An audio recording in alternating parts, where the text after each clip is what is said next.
Kota di Sabah itu bersih, rapi. Pokoknya indah lah di sana itu.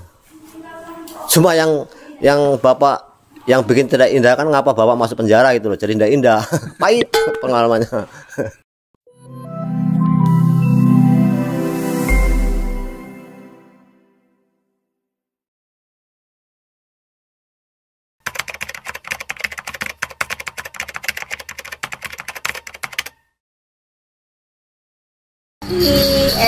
Assalamualaikum warahmatullahi wabarakatuh. Apa kabar teman-teman semuanya yang menonton video di channel Argasena ini, baik dari Indonesia maupun Malaysia. Yang ketemu lagi dengan Bapak Suparno. Dan alhamdulillah kemarin videonya yang tentang pengalaman beliau di penjara itu ramai yang komentar dan menonton ya. Dan di sini mungkin beliau akan menjawab atau memberikan komentar terkait komentar-komentar dari teman-teman semuanya. Bagaimana Pak hari ini kabarnya? Alhamdulillah sehat. Selamat berjumpa kembali teman-teman yang di Indonesia ataupun di Malaysia. Jadi saya akan menanggapi komentar-komentar dari Anda semua pada kesempatan hari ini.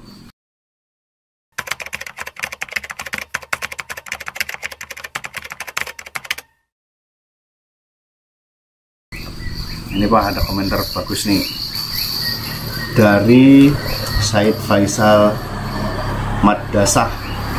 Ini komentarnya, bagusnya saya tengok Bapak ini mengecat dinding rumah, nampak kemas indah. Semoga sehat dan banyak rezekinya. Terima kasih atas komentarnya dari siapa tadi? Faisal. Yang berada di Malaysia ya? Malaysia nih.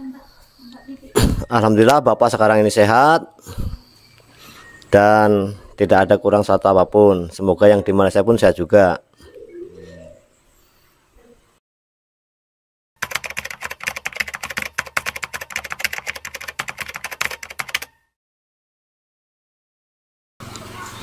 Pada waktu Bapak di Malaysia, Bapak itu ialah kerjanya di sawit, mengambil buah sawit. Begitu.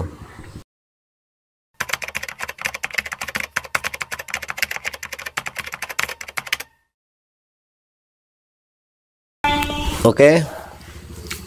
Setiap hari Minggu saya ke pasar dan bergaul dengan orang Malaysia. Dan di pasar pun sebenarnya orang Indonesia itu diperlakukan bagus-bagus, ramah-ramah yang di pasar. Jadi tidak ada apa-apa di sana. Bahkan kita berjumpa dengan polis pun tidak dipermasalahkan.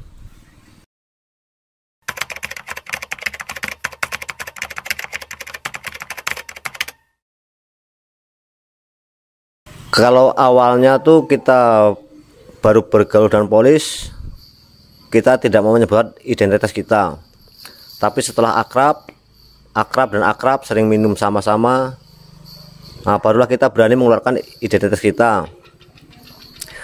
Dan saran dia cuman hati-hati Pak kerja di sini karena Bapak ini ilegal. Jadi saya sarankan jangan sering keluar. Itu saya anggap saran paling bagus dari polis Malaysia.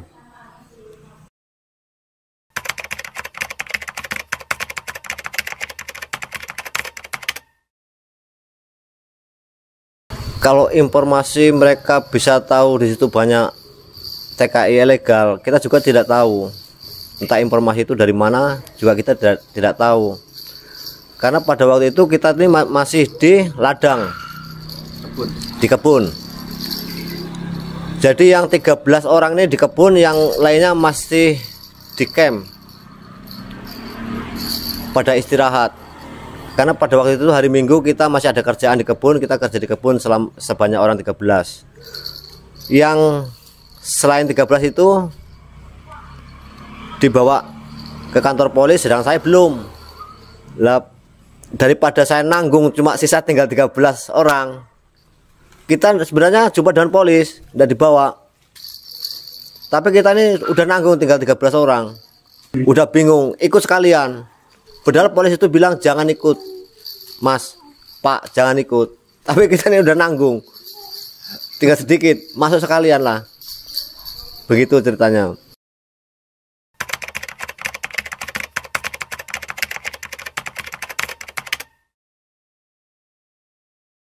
Terus ini Pak, ada komentar nih. Warga Indonesia hati-hati mau datang Malaysia. Undang-undang di sana berat amat.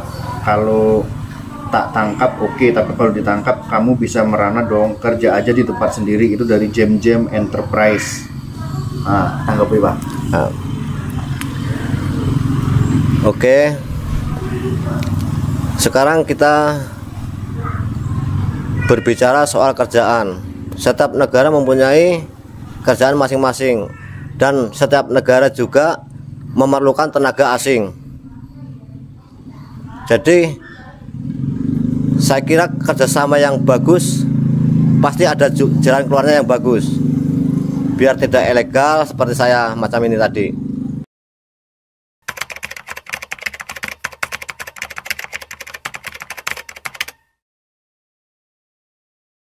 Kalau saya pribadi, karena saya sudah merasakan pengalaman yang pahit macam itu, ya enak kerja di negara sendiri. Tapi kan yang namanya manusia kan kepingin merantau, kepingin ingin tahu negara tetangga seperti apa, negara Indonesia seperti apa. Pasti kan begitu. Nah, ini ada komentar lagi nih dari siapa nih? Azmidin. Komentarnya begini. Ini Bapak jawab ya. Jawab nanti ya. Saya yakin Bapak ini bohong. Mungkin dia ditangkap pasal kesalahan lain sebab tinggal di penjara. Hahaha. Ah, boleh Pak, jawab Pak. Jadi kan menurut dia ini penjara itu untuk orang kriminal kan. Dan mungkin menurut dia kalau apa itu kan bukan kriminal, tapi karena kelengkapan dokumen mungkin ditahan di petugas imigrasi atau gimana, tapi karena di penjara jadi dibilang pernyataan Bapak ini bohong. Siapa tadi namanya? Azmidin. Oke, Pak Azmidin, saya akan jawab pertanyaan Anda karena ini yang terkait di sana adalah saya yang langsung kena problem ini. Jadi yang ditangkap itu bukan di camp saya saja, balai polis di muka penuh, di mana-mana penuh, karena pada waktu itu ada razia pemutihan begitu. Jadi mau tidak mau, macam kita orang ini, masa 190 itu kasusnya sama gitu kan. Berhubung ini kasusnya sama paspor, hanya paspor kunjung. Jadi 100 ini mau dimasukkan ke lockup ini penuh, ke sana penuh, dan langsung dikirim ke pusat dan disidangkan juga di sana. Pasti semua TKI yang ilegal tetap disidangkan. Begitu Mas Bahrudin kah? Mas itu Azmidin. Azmidin. Ini ada komentar lagi nih dari Zainatifah Zai. Siapa suruh masuk cara haram, memang kena penjara lah. Malaysia ada undang-undang. Oke, kepinginan kita itu kan resmi, tidak sebagai pendatang haram. Karena kita ini belum pernah masuk ke wilayah Malaysia, ini belum pernah sama sekali. Jadi kita ini digiur-giurin, diiming-imingin bahwa di sana sukses, di sana lebih menjamin. Kemudian apa, untuk masalah paspor dibikinkan, terus masalah permit nanti bisa diberikan di dalam waktu singkat, bisa cepat selesai. Karena kita ini sering digiuri, diiming-imingin macam itu, ya kita lama-lama kepingin. Gimana sih kalau kita pergi ke negara tetangga, enak apa tidak? Jadi kita ini ada rasa penasaran, manis apa pahit. Ya namanya manusia tetap, walaupun kita di Indonesia atau di Malaysia, kalau Tuhan mau mengasih kehendak yang kita sakit ya sakit, kita tidak bisa ngelak. Jadi kita penderitaan kita di sana ya kita harus lakukan itu, kita jalani. Begitu ya Cek ya. Nah ini ada komentar lagi Pak dari Sekuat Malaya. Nih komentar dia. Kalau kena tangkap dan kena tahan selama sebulan mungkin maka itu pihak imigrasi Malaysia. Ayam itu mengganggu sekali ya sebentar. Namanya di kampung. Bentar. Ada ayam. Oke, dari Sekuat Malaya kita ulang lagi ya. Kalau kena tangkap dan kena tahan selama sebulan maka itu pihak imigrasi Malaysia, bukan polis. Jika polis akan naik mahkamah, lalu jika bersalah akan masuk penjara selama 1 tahun atau lebih dan denda. Bener kan? Yang nangkap polis terus dimahkamahkan kan? Iya betul. Pertanyaannya apa tadi? Nggak ada pertanyaan, cuman dia pernyataan seperti itu. Jadi kalau yang nangkap polis itu nanti disidangkan atau dimahkamahkan baru kena hukum. Jadi begini, teman-teman di Malaysia, ya ada yang paham juga ke situ, ada juga yang tidak paham. Jadi macam Mbak ini paham, Mas Bang. Bang, Mas, abang ini paham mana yang ditangkap immigration, mana yang ditangkap polis, begitu.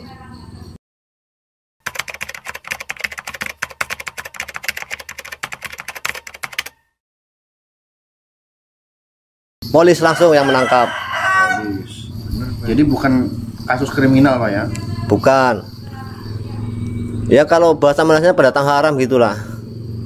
Aku kira peraturan di negara itu setiap peraturan kalau yang namanya warga negara lain masuk ke negara lain otomatis ya sama. Ya, kurang lebih gitu. Begitu ya teman-teman ya yang ada di Malaysia ya.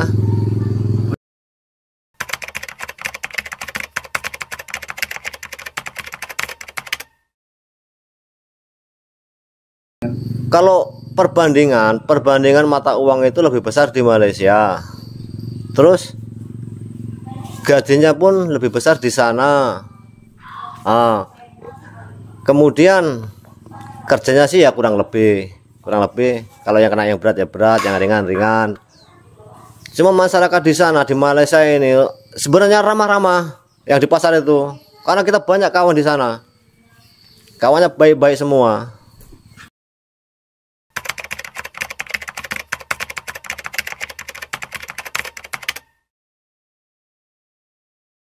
Kota di Sabah itu bersih, rapi, pokoknya ya indah lah di sana itu. Cuma yang bapak yang bikin tidak indah kan ngapa bapak masuk penjara gitu loh, jadi indah pahit pengalamannya. Ya sebenarnya kota itu cuma kurang lebih saja sih, kurang lebih. Ya di Malaysia juga masih pakai beton sama semen sama besi, ya di Indonesia juga sama saja. Enggak, kurang lebih, tidak ada perbedaannya.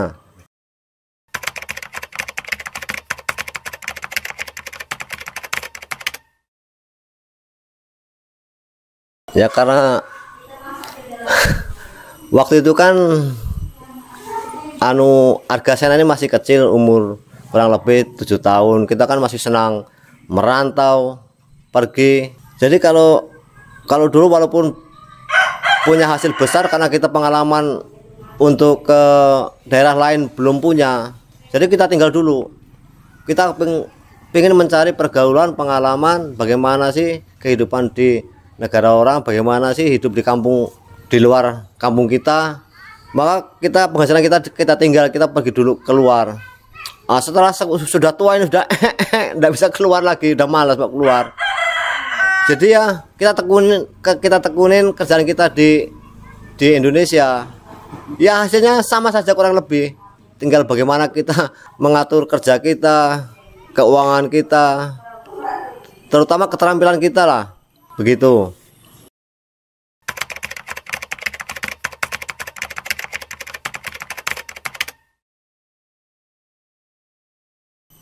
Titip salam jumpa sama kawan-kawan di Malaysia, terus kawan-kawan di Jawa Timur yang satu penjara dulu, macam Mas Is, Mas Kiran, Mas Mardi yang di Jawa Timur, kemudian yang di mana ini seberang Tanjung Priok, Tanjung Priok apa? Merak, seberang Merak apa itu? Lampung. Nah, kawan-kawan di Lampung. Kemudian yang dari Kalimantan juga, terus yang dari Bandung, sudah lupa juga nama-namanya. Juga yang ada satu kampung juga ini, kalau tidak salah 9 orang satu kampung. Semoga bisa mendengarkan cerita kita ini dan membagikan pengalaman mereka juga kepada teman-temannya. Demikian komentar-komentar dari saya untuk teman-teman di Malaysia.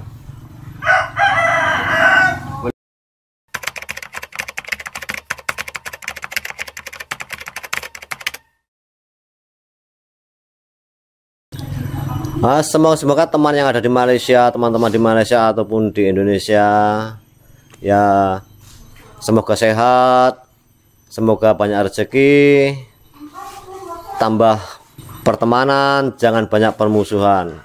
Itu saja. Amin. Amin. Amin. Oke teman-teman, itulah obrolan singkat dengan Bapak Suparno dan menjawab beberapa komentar-komentar dan pernyataan dari teman-teman Malaysia maupun Indonesia yang berkomentar di video yang lalu ya. Dan semoga video ini bisa menjadikan media untuk berkomunikasi ataupun saling silaturahmi antara Indonesia dan Malaysia dari pengalaman bapak saya ini. Dan tadi sudah disebutin teman-teman yang satu lokap atau satu angkatan pas di penjara di Malaysia, sudah disebutin papa ya dari mana-mana pun. Semoga teman-teman papa itu ada nonton video ini dan silahkan berkomentar. Siapa tahu mau minta nomor WA-nya kan bisa komunikasi lagi.